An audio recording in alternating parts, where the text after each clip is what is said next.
Nice on your foot. I told you we were going to flip around. So, when we're talking about push-pull, we talked about it a little bit last week, but here's the thing, right?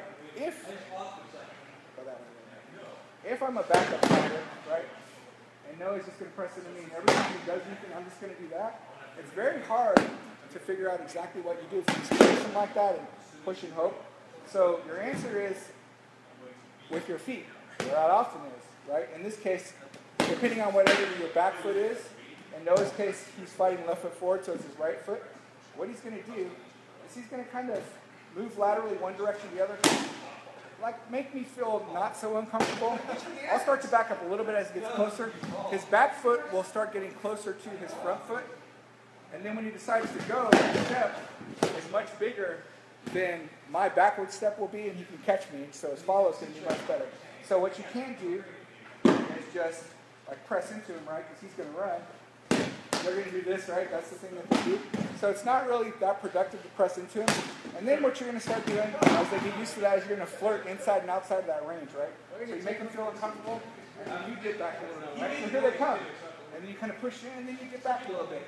And then you wait for them to come. And they take a step. That is when you go for your move. As they're stepping, open with your opener, right? So you're playing a back and forth game. It's a push and pull. It really is. Like, if I do this to Noah, I push him. If I do this, I pull him. It's really weird, and even back pedal fighters do it. They like want to keep a certain distance. And so you make that distance vary by kind of closing the mid close and slowly closing off that space with lateral movement. It doesn't have to be real significant lateral movement. It can be back and forth. Although I wouldn't do it this way. Just kind of press and slide back a little bit. Slide back here, stand up a little closer every time. It's not so obvious to him that that's what's going on, right? So that's the principles behind push and pull. Something that I just worked with Cricks on, that Noah doesn't even know I just did, so he'll get to learn too, is it's about varying your openers, right? We were going to talk about this tonight. Here's the problem.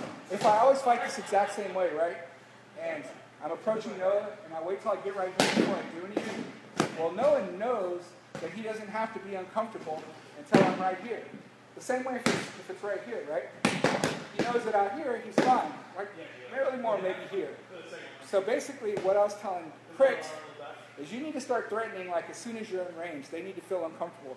If someone feels comfortable fighting you at long range, like you're not, I mean, obviously people that are really good might be comfortable, but they shouldn't feel like you're not going to throw anything from a distance, right? You need to be able to open or threaten from a distance to start controlling the fight. So, like as soon as the fight hits about here, I'm threatening, right? I might, and now we'll talk about the movement piece. I might swipe left. Now Noah's worried about that shoulder. He already noticed I stepped left. He's worried about that shoulder. The shield already kind of slightly moved that way. If I throw face that way with my body, right, from out here, it's opened up. I can just pop over, boom, and I can even take the step, boom, to get over that shield. But we did that with the step and the threaten, right? Now, in order for that to work, you have to actually throw that shot sometimes. So you come from here, step left, right? Now he's worried about it. He's like, oh shit, he's going to throw from there.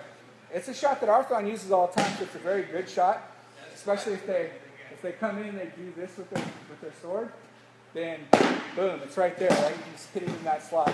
Especially people that do stuff like this all the time, and they're constantly moving their weapon around, just pop them in that shoulder. But the definite best way to threaten that, especially if you're short and don't have a ton of reach, is just that left step. So when he approaches me, he steps, looks for that, and then throws, right? But from here,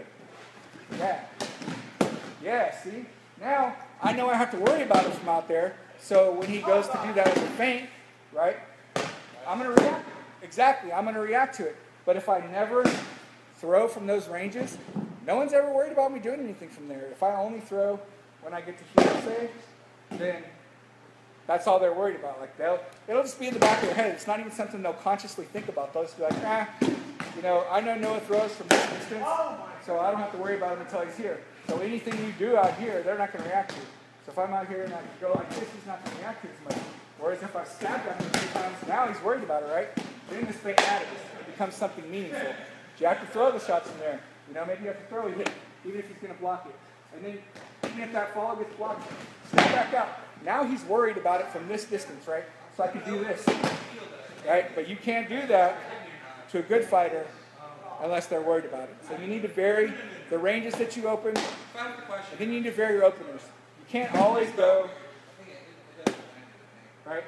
You can't always go high cross open, right?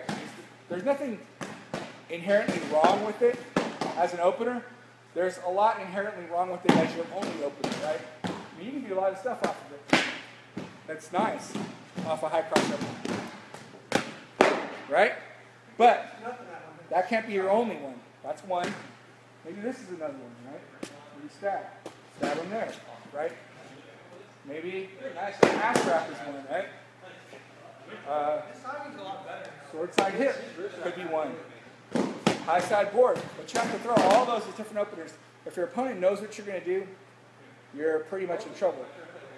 And in Crick's case, he'll get to the range that he likes, and then he'll throw a high cross. That's pretty much what's going to happen. And so that's why he needs to learn.